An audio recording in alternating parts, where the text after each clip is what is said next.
नमस्कार साथी मित्रों, आपनु हार्दिक स्वागत है अपनी यूट्यूब चैनल गुज स्टार में।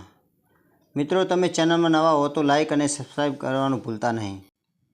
मित्रों, आपणे अंदाजे टेट 1 मेरिटनी बाबते अगाऊ एक विडियो बनावी विविध प्रश्नों सोल्यूशन आप्युं हतुं। तेमां कॉमेंट सेक्शन में केटलाक मित्रोए मागणी करी हती कि टेट 2 मेरिट बाबते विडियो बनाववामां आवे। तो तमाम मित्रों की मागणी और लागणी ने ध्यान में राखी टेट 2 मेरिट बाबते आपणे 3 भाग में विडियो बनाववानुं नक्की कर्युं छे। मित्रों, प्रथम भाग में आपणे सामाजिक विज्ञान विषे बात करीशुं। त्यारबाद बीजा भाग में भाषाओना विषय बाबते बात करवामां आवशे। त्रीजा अने छेल्ला भाग में गणित अने विज्ञान विषय बाबते बात करवामां आवशे। तो मित्रों, आज आपणे प्रथम भाग में सामाजिक विज्ञानना विषयना मेरिट विषे विस्तृत चर्चा करीशुं। मित्रों, आ वखते कुल 7,000 जग्याओ धोरण 6 થી 8 में आववानी छे राज्य सरकारना जाहेरात मुजब, अने तेना फॉर्म लगभग 1 नवेम्बर 2024 थी भरवानी प्रोसेस शरू थशे। तेमांथी सामाजिक विज्ञाननी अंदाजित 2000 जेटली जग्याओ हशे एवो अंदाज लगाववामां आवेलो छे। जो 2000 जग्याओ आवे तो केटेगरी वाइज नीचे मुजब जग्याओ होई शके। जनरल में 780, ओबीसी में 540, ईडब्ल्यूएस में 200, एससी ની 140, एसटी ની 280 અને पीएच ની। तो मित्रों, हवे आपणे छेल्ली भरती 2022 में थई एमां केटलुं मेरिट रहेलुं एना उपर एक नजर करीए।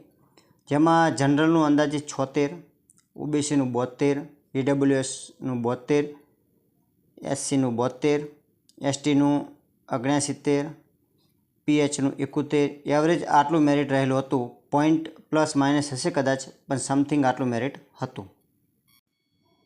तो मित्रों, एना पछी एक टेट परीक्षा लेवामां आवी 2023 वर्ष में, जेमां सफल उम्मीदवारों आंकड़ा पर एक नजर करिए। जेमां कुल सामाजिक विज्ञान विषय में 67,877 उम्मीदवारों बैठा हता। तेमांथी 12,834 उम्मीदवारों पास थयेला अने नपास थयेलानो आंकड़ो मोटो हतो 55,043। अंदाजित 19% उम्मीदवारों पास थयेला हता। एमांथी लगभग अंदाजित 1500 उम्मीदवार एवा हता जेमणे 100 उपर मार्क्स लावेला हशे। कारण के एक स्पेसिफिक आंकड़ो राज्य सरकारे जाहिर करेलो नहोतो, राज्य परीक्षा बोर्डे जाहिर नहोतो कर्यो, परंतु एक एवो अंदाज छे कि 1500 उम्मीदवारों 100 उपर मार्क्स लावेला। तो हवे आपणे मेरिट केटलुं रहेशे एनी चर्चा करीए। आ भरतीमां जग्याओ वधु होवाथी कंईक अलग ज मेरिट जोवा मळशे।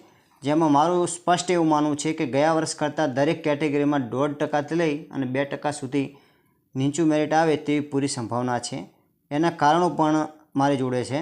જેમાં વાત કરીએ તો છેલ્લી પરીક્ષામાં માત્ર 1500 આસપાસના ઉમેદવારો 100 ઉપર માર્ક્સ લાવેલા, જે બહુ નાનો આંકડો છે।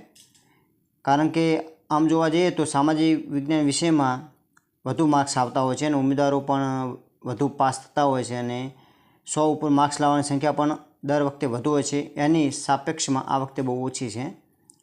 બીજી વાત કરીએ તો 501 ઉમેદવારો એવા છે જે ટાટ પરીક્ષા પાસ કરીએ છીએ અને સારું મેરિટ બનતું હશે તો ધોરણ 11-12માં નોકરી મેળવી શકે છે।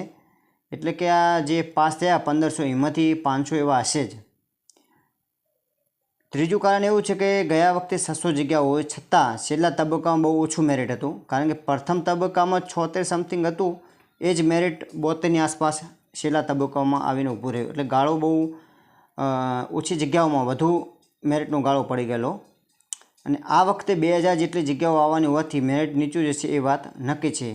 અને લગભગ મારો અંદાજ એવો છે કે મેરિટ દરેક કેટેગરીમાં 1.5% થી 2% લઈ અને નીચું જશે। તો મિત્રો, ફાઇનલ કેટેગરી વાઇઝ મેરિટ અંદાજિત નીચે મુજબ હશે।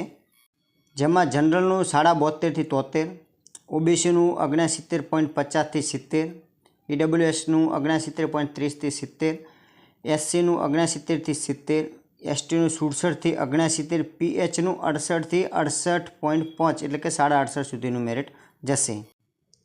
તો મિત્રો, હવે આપણે અહીંયા સામાજિક વિજ્ઞાન વિશેનો વિડીયો જે પહેલા ભાગ હતો એમાં ચર્ચા કરીને પૂર્ણ કરીશું। એ પહેલાં જો કોઈ મિત્રો ટેટ 1ની પરીક્ષા પાસ કરી હોય અને એનું અંદાજિત મેરિટ જોવાનું બાકી હોય તો આપણો વિડીયો આ યુટ્યુબ ચેનલમાં મૂકેલો છે અને આ વિડીયોમાં એની લિંક પણ મૂકવામાં આવશે। ત્યાં સુધી મિત્રો બીજો ભાગ આપણે રિલાઇઝ કરીશું. ત્યાં સુધી તમે બન્યા રહો ચેનલ પર અને અમે રજા લઈએ છીએ.